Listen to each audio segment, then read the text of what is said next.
Okay, welcome to our session. My name is Sandro Pinto. I'm Associate Research Professor at the University of Minho.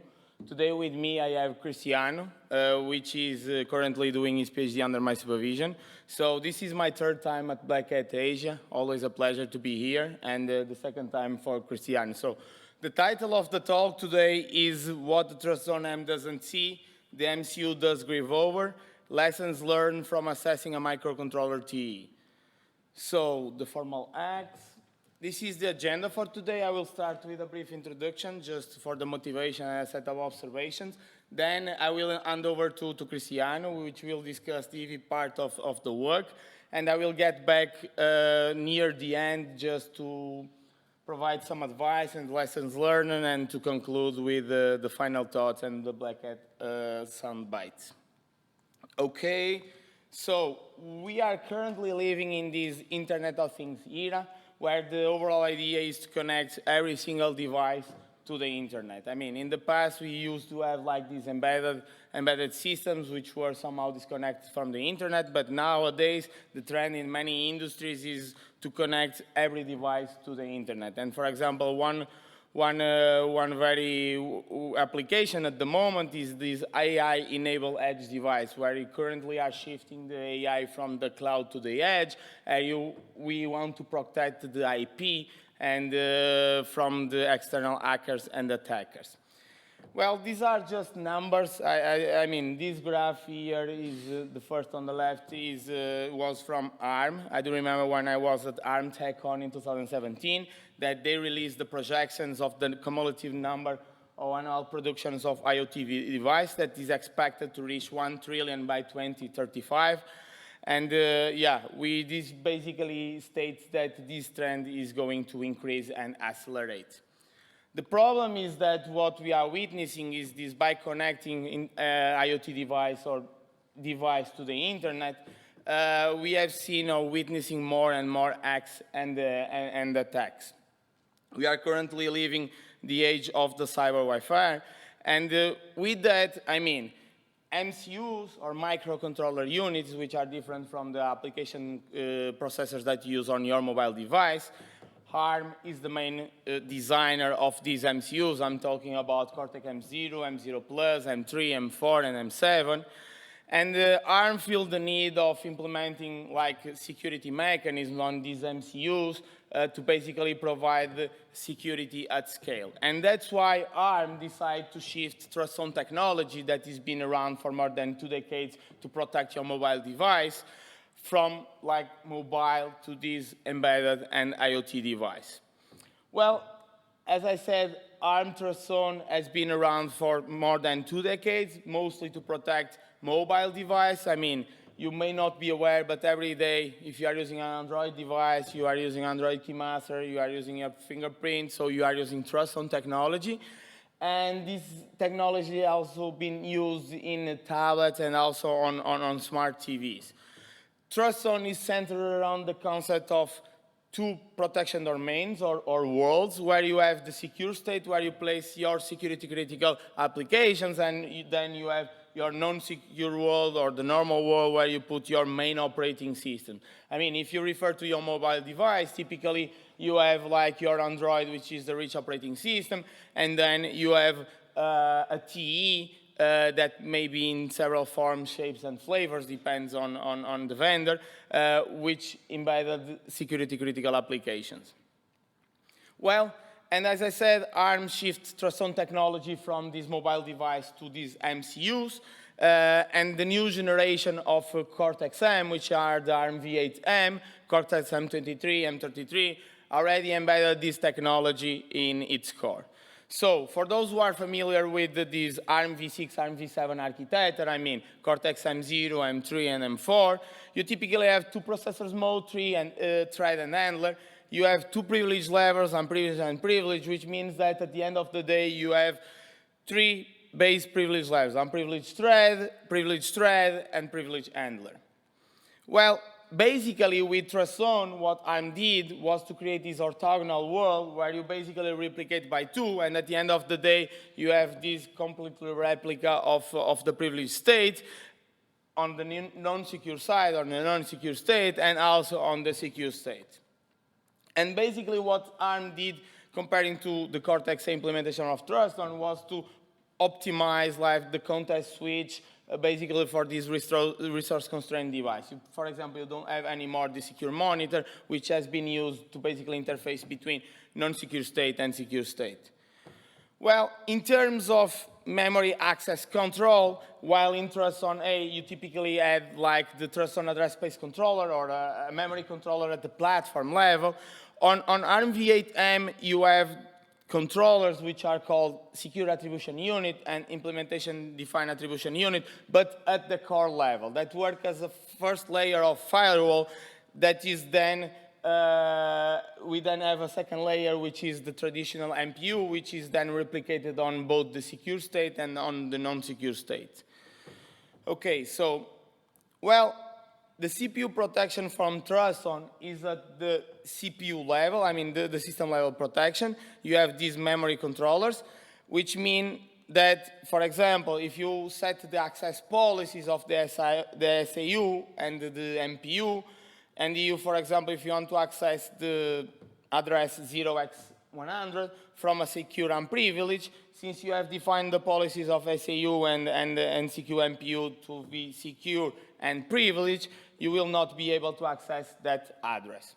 Well, but because these controllers are just at the CPU level, if you basically have a DMA-capable device on your platform, which is very likely on this sort of microcontrollers, you have tons of peripherals and a lot of DMA device, well, you can use a secure unprivileged application to basically be assigned with a DMA device, and on behalf of, instead of going through the normal flow of the CPU, it basically defers the access to memory through the DMA, and because DMA access are not checked by the same memory controllers as the core, so it is possible to access. So what TrustZone or ARM states is that these system-level controllers, instead of being specified by the TrustZone itself, are left to the implementer of the SoC or the MCU to embed those and to implement those. And yeah, in case you have these memory protection controllers at the system level, you can also enforce policies, and if those policies are enforced, you cannot anymore have the DMA device to access the memory on behalf of the secure application. Well, this leads to the conclusion that TrustZone is focused on CPU-only protections and not as a system-wide protection view, which we will see may be a problem.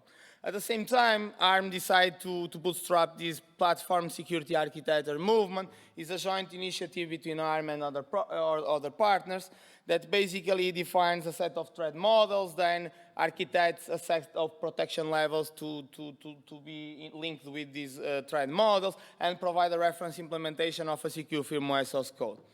Well, per the PSA definition, there are basically 3 PSA levels that enforce protections with the different capabilities, let's put it this way. In PSA level 1, you just have the normal division between non-secure world and secure world.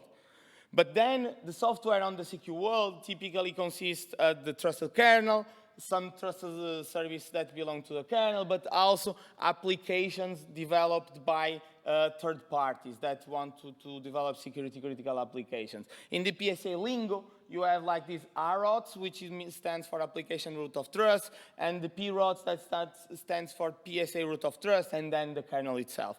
So based on these, they define a second level, which not only provides separation between normal world and secure world, but also compartmentalize the code inside the secure world. It's this principle of microkernels where the more you compartmentalize, the more you reduce your TCB, which means the better for security. Well, and we still have a third level of in the PSA, which not only splits like RROTs from the PROTs and the kernel, but you also isolate the different RROTs from the different parties OOAMs, which mean basically you can have multiple and those cannot access each other. Well, our main major observations was that, okay, TrustZone-M just has a CPU-centric view, and per the spec, he only defines protection controllers, which are the SAU, IDAU, and MPU. System-wide protections are proprietary, which means it is left to the vendors to decide and define what they should embed. And there is a kind of mismatch between the TrustZone-M and the PSA levels, because the TrustZone-M doesn't enforce like system-level protections, but per the PSA level, you may need like these system-level protections. Well, so we hypothesized that based on this dichotomy, which together with the lack of understanding of the different PSA isolation levels, it could be a major catalyst for the existing of unknown security holes in modern TrustZone-M systems. So, and we try to find evidence about this hypothesis. So now I hand it over to Cristiano, and I will get back near the end. Thank you, Sandro. So now I will show you the evidence of that supports this hypothesis and show you a bumpy but revealing journey.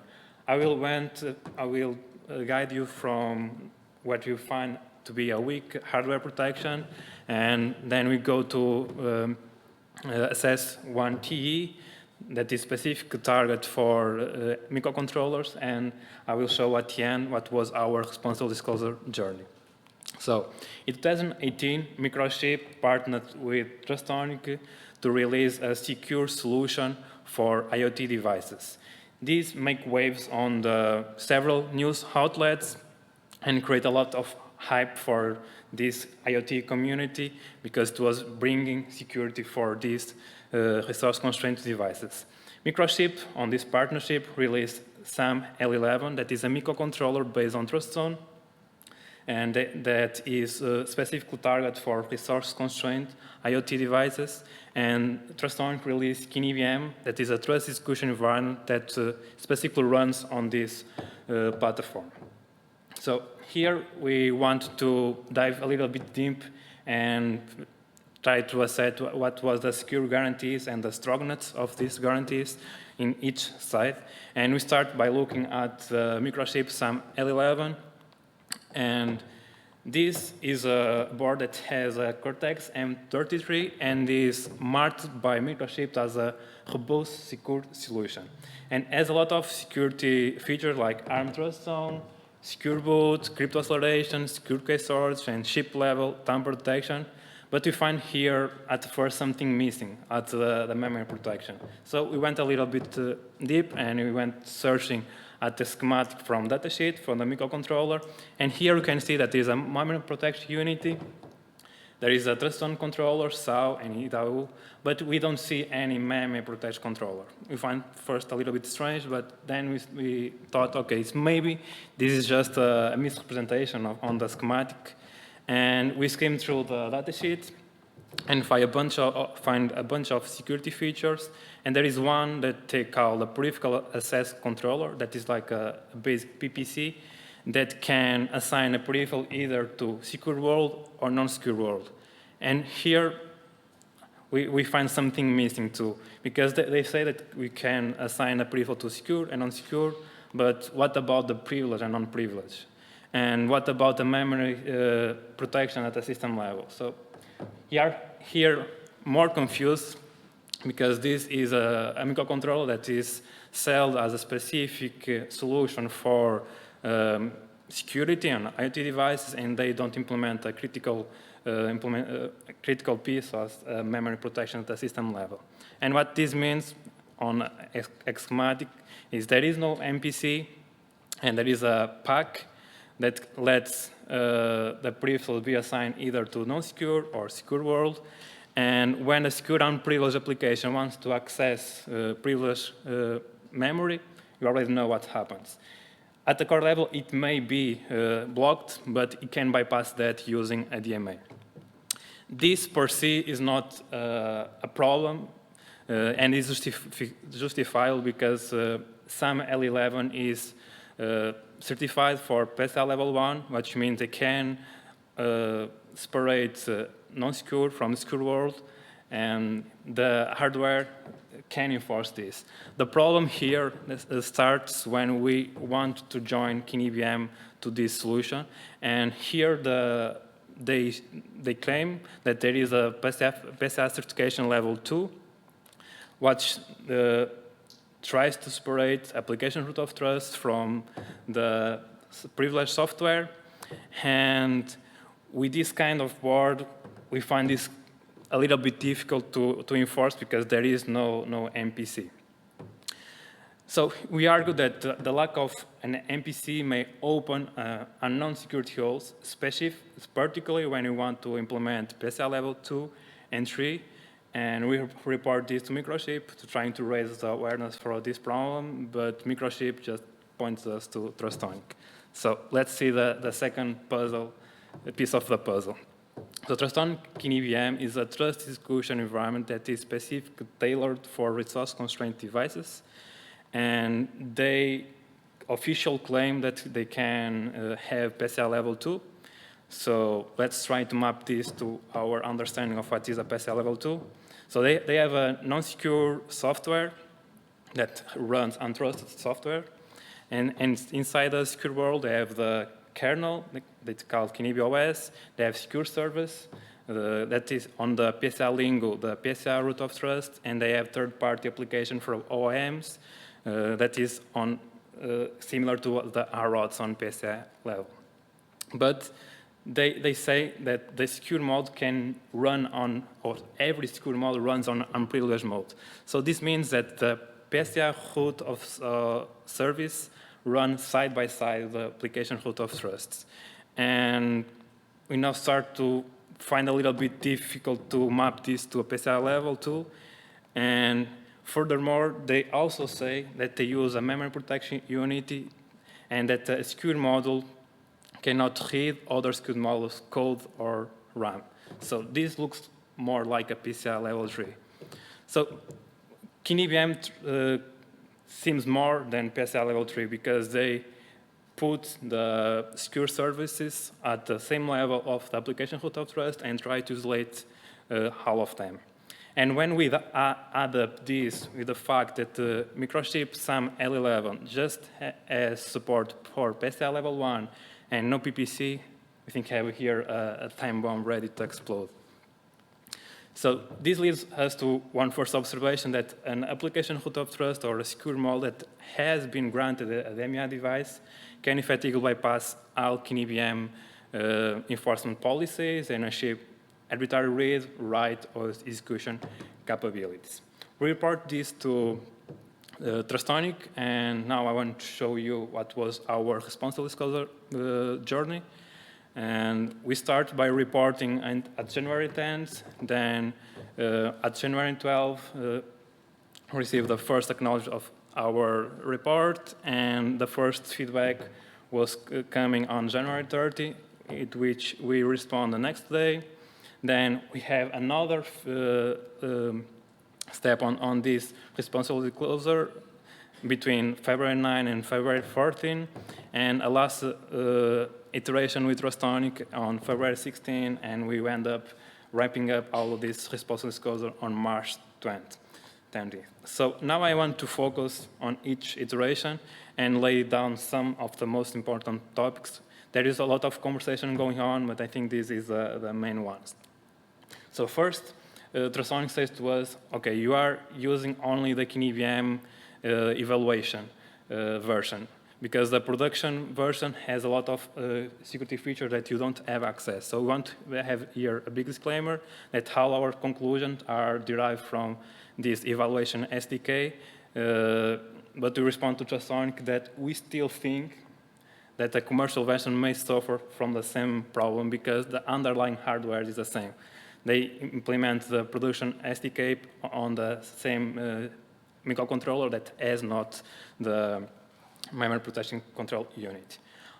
There is also a topic about the attestation because they say to us, okay, you are using the evaluation SDK and you can play around with the modules, but on the production SDK you need to be a trust party and you need to be signed to have their code running.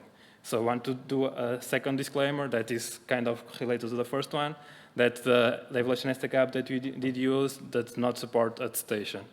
But we still think that this is an orthogonal problem, so you can still have defects on these kind of third-party applications, even if they are signed and validated. And unless there is formal verification on that, you should expect bugs. So there is another topic about DEMIA permissions. The TrustZone said to us that, and agree with our take, that a secure mode with access to a DMA can effectively bypass all memory protection and have access to the full system, but they don't seem that as an open door.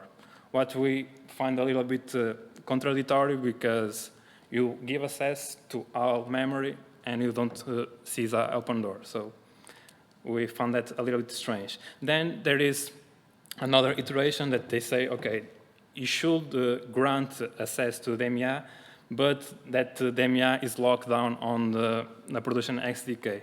And we argue that you should not grant, but you should mediate. So all the responsibility, in our perspective, should be on a part of KBM to have some kind of module that enforces that on software. And we propose also to share a mechanism to implement that mediation. So here, in the first iteration, I want to lay two takeaways. First, that we argue that is a naive trust on OM developers, that even if they don't have any intention to insert malicious code, they could do that by introducing bugs that other people can exploit. And there is also a lack of understanding of the limitations of the hardware and what we can or cannot do at the software level, and what we should do to enforce that policies.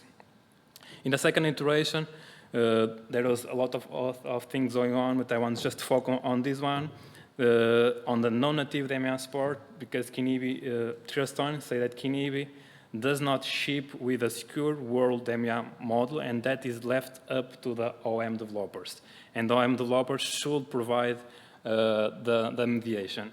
And we don't think this is a good security practice, because typically OMs don't trust each other. So when you have multiple OMs on the same device, they should be isolated and protected and not accessed to a core device as DMA. So here, I want to lay two takeaways too. There is a lack of understanding of the multi-OM threat model, because they don't trust each other. They should be not granted permission to a DMA or to deploy DMA per them. And we argue that there is also lack of understanding of the criticality of such a service as a DMA. And there is also a third iteration that was the last one, and it was most of an aspect of clarification, and when we reach a common ground about what we are discussing. And first, TrustZone clarifies to us that KBM predates ARM PSA, and in some points they do more than PSA, in other ones they do less than PSA. So there is no one-on-one connection between the PSA levels and what KBM does. And one clarification also about who should provide DMA mediation. TrustZone said to us that this KBM trust execution environment is tailored for resource-constrained devices, and that most of the customers don't use a DMA secure mode, but with the ones that use may have problems.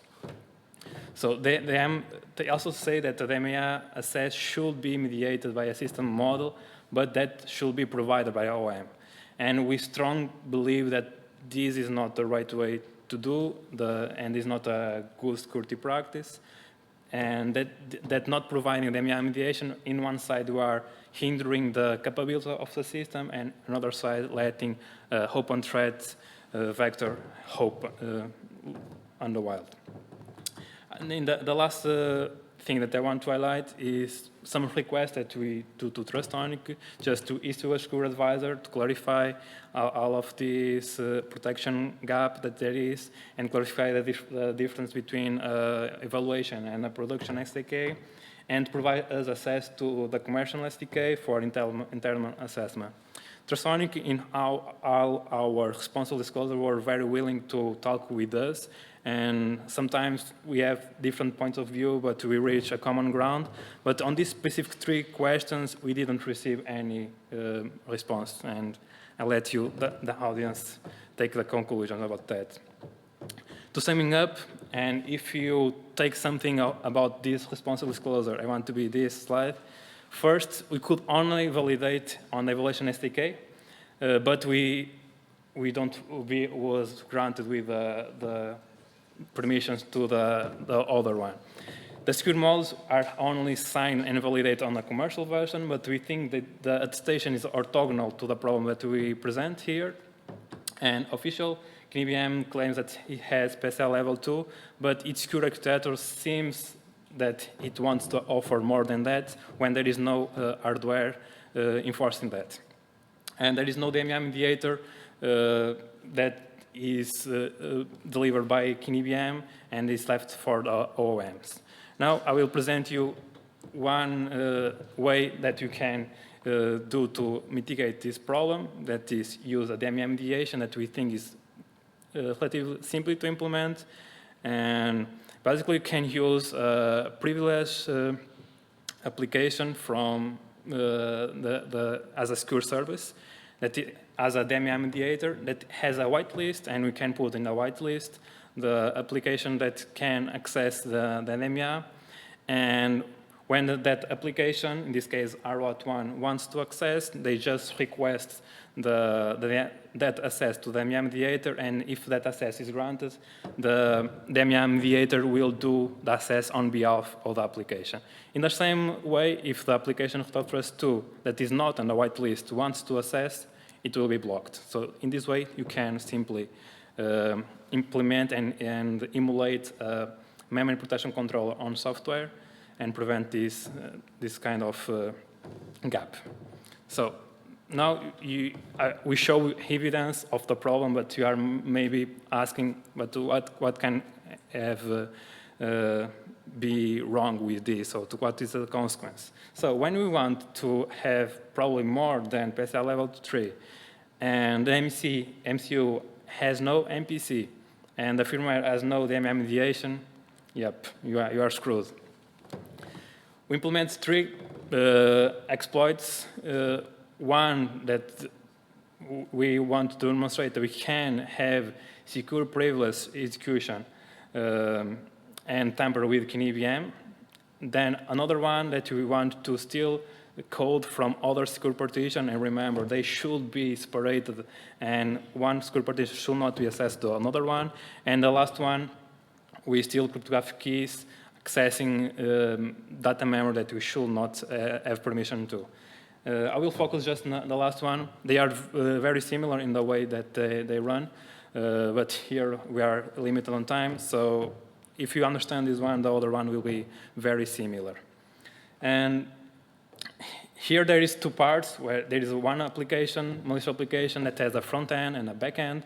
The back end is a third-party application root of trust that has access to a DMA, and there is other application root of trust that do some cryptographic computation that is from other party, and here we just change this application and hardwire the key that beef to be easily mounted a proof of concept attack to steal the keys.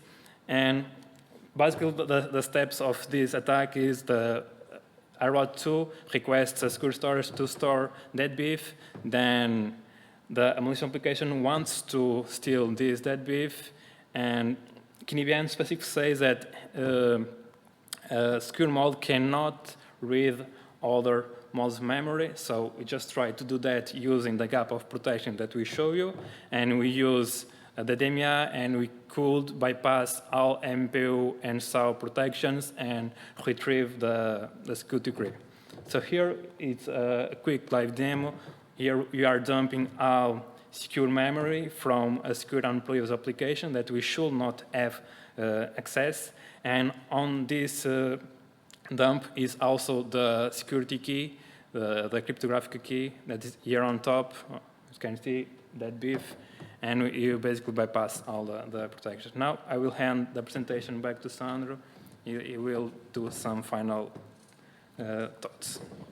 Okay, thank you, Cristiano. So, well, with this overall journey, we have some lessons to share with different players. So we have lessons for hardware providers about TrustZone CPUs. We have lessons for firmware providers ranging from TEs to operating systems to even bare metal code that is intended to be used for security. And we have also a few lessons for system designers, architects, or users. So the first one is that for hardware providers, they should implement protections at the system level. And they should implement these memory controllers not only enforcing permissions between secure and non-secure, but also to take into account this privileged and unprivileged mode. So one very good example is this NXP-LPC 5500 Cortex-M33, which has a bunch of MPCs and PPCs that you can in fact enforce not only secure versus non-secure, but also privileged versus non-privileged. And of course, one not so good example is this Microchip SAM L11 that we have discussed so far because, yeah, of the limitations that we point out. Well, for firmware providers, I think the main takeaway is that from one side, they need to try to keep the language of the PSA standard and also to try to enforce like the isolation that is required by provide the means and facilitate the life of the different parties involved on building a system. And by that, for example, multi-zone T is a T intended for resource-constrained device that already provide built-in this DMA mediator capability. Yeah, Kinibi left, or Trustonic says that it is left to the OEM or to the customer to decide or not if you have this DMA mediator, which may end up, if history repeats itself, by opening security holes in different products. Well, for system designers and architects, you should really understand which platform you are using and which software you are using, and the combination of both should have a very system-level view in the way that you should be careful about how access control policy is set up.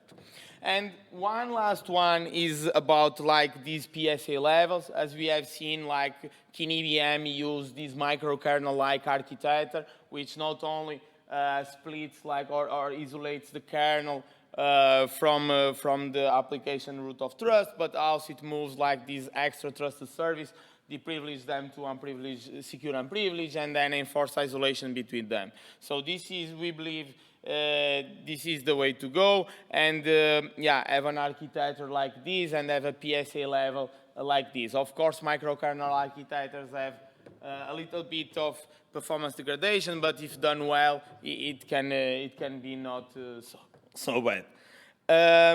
Yeah, in the meantime, last week, ARM added this PSA level 4, which is not about what we did, but basically they designed a model where they have a secure element per se. Secure element is an extra component that you typically embed in hardware wallets, for example, for crypto and tokens, whatever.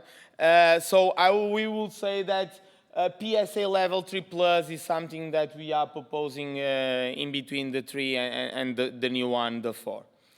So, just to conclude, I just want to summarize like what was this responsible disclosure process. So we reported to Microchip basically to raise awareness about the potential problems. Okay, immediately Microchip say, okay, it's not an hardware problem, speak to the software people, always like that.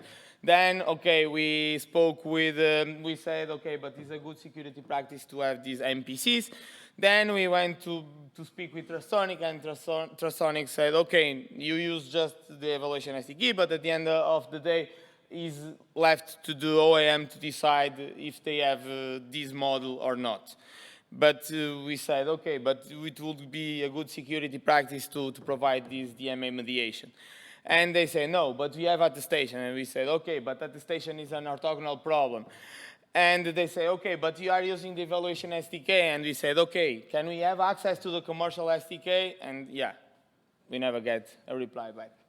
I by no means want to diminish the TrustZone because I want to say, okay, during these responsible disclosures that was like 3 months, they were somehow interacting with us, and they also, we let them the chance to review the presentation to make sure that we were not providing a super non-biased view, and they have reviewed and say, okay, this is the non-biased view of what you have done. But yeah, regarding this access to the commercial SDK, we asked, but they didn't reply.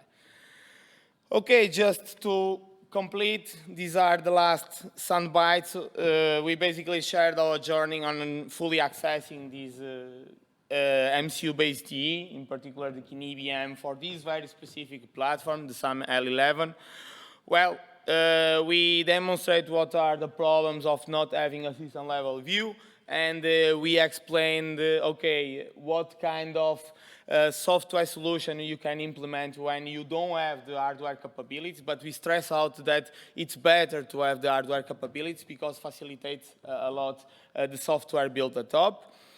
And yeah, just to create awareness, we shared some potential attacks that can be mounted if you don't have this sort of mechanism into place, and you can basically bypass the full isolation boundaries of the system. With that, I thank you very much for your time and for your interest, and yeah, we are here to answer some questions that you may have. Okay.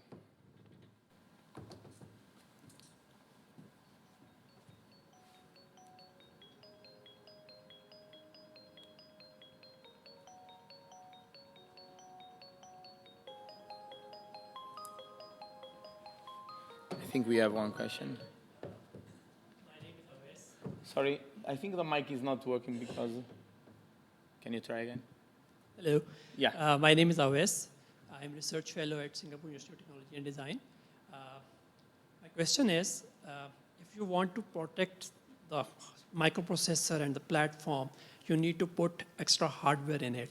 For example, my protection units and something.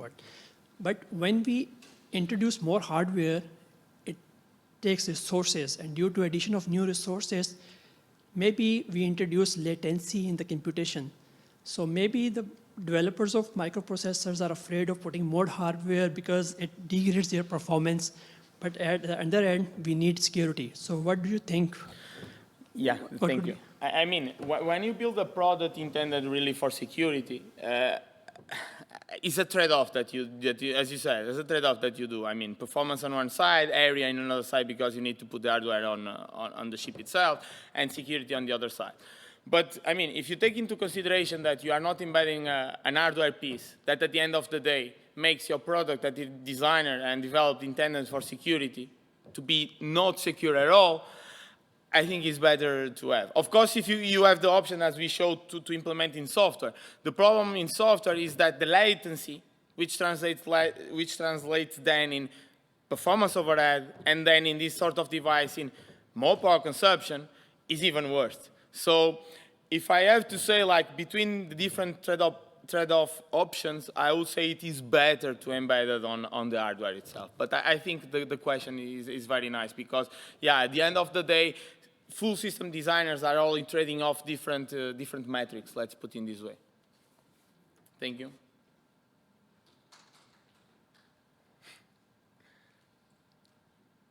Don't be shy. I need to have Cristiano reply, basically answering one question. Put a hard one.